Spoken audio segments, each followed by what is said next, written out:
مدام هناء مغتربة في فرنسا وحكايات الطلاق اللي مش عايزة تنتهي، وخروج أستاذ رضا عن صمته بعد هجوم المتابعين عليه. تعالوا نعرف التفاصيل مع بعض في فيديو النهاردة. أهلا بكم في قناتي توما ترند اليوتيوب. لو أول مرة تشوفوني ما تنسوش تعملوا لايك للفيديو واشتراك للقناة، دعمكم هيشجعني إني أكمل.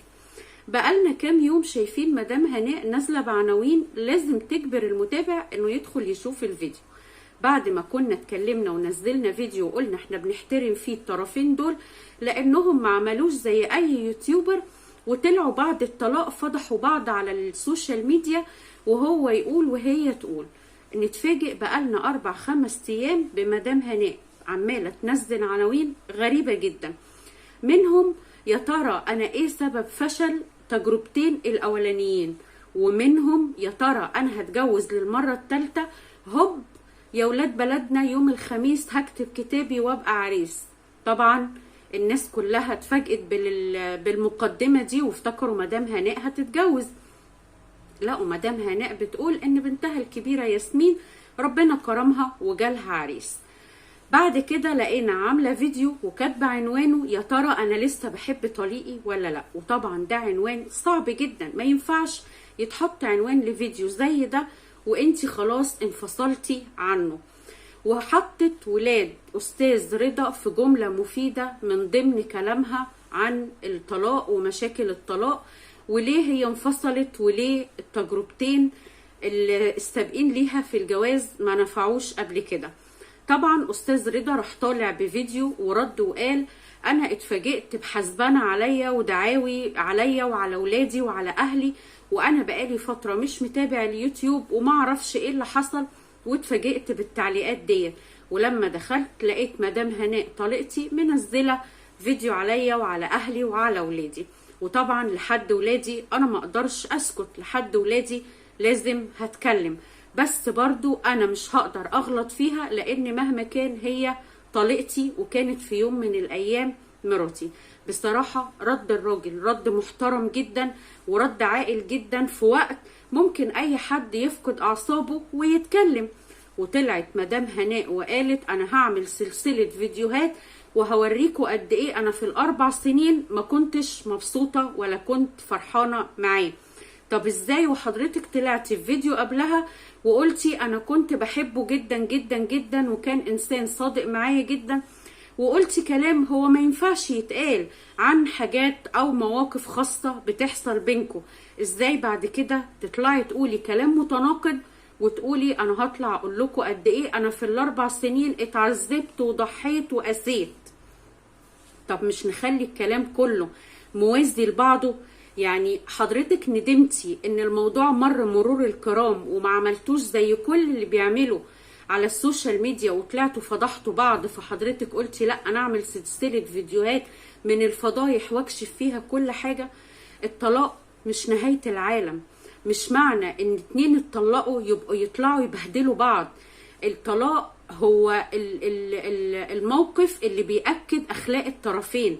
الراجل طلع ورد بمنتهى الاحترام، وده مش تحيز، انا بقول اللي شفته قدامي.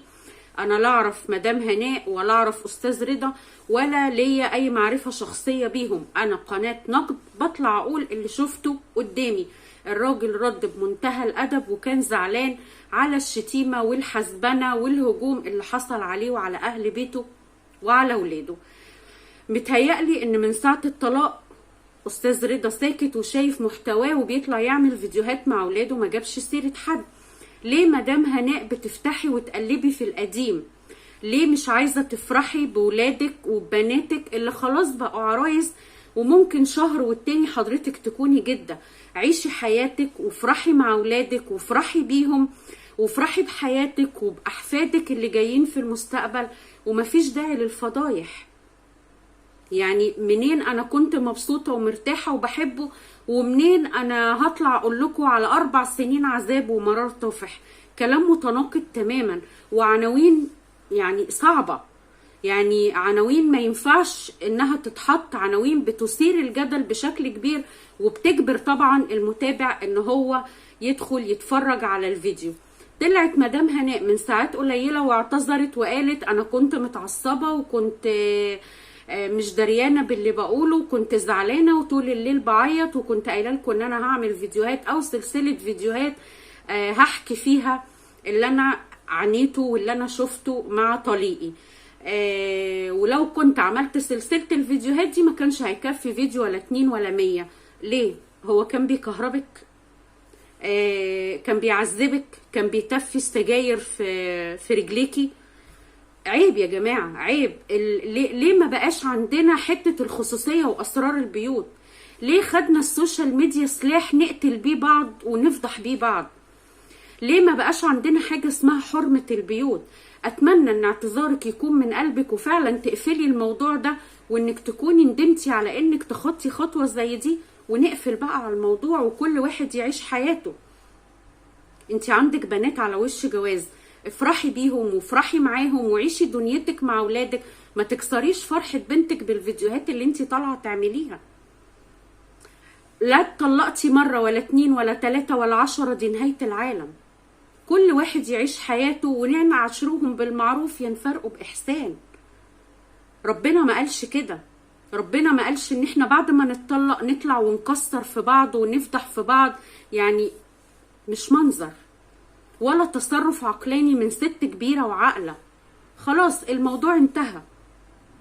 كلام متناقض وعناوين صعبة ورهيبة، واي حد في الدنيا مش هيقبل اي كلام على اولاده.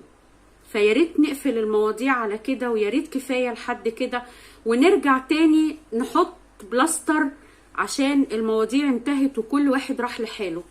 عندنا حاجة حلوة نفتكر بيها بعض خير وبركة، ما عندناش يبقى نقفل المواضيع. وكفاية كتير قوي قوي قوي عاملين فضايح ومقطعين بعض على السوشيال ميديا. على الأقل نلاقي حد عاقل.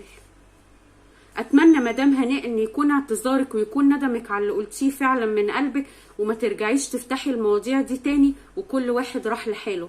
لو وصلتم معايا لحد هنا ما تنسوش تعملوا لايك للفيديو، اشتراك للقناة، دعمكم هيشجعني اني اكمل، واستنوني في فيديو جديد مع توما ترند اليوتيوب.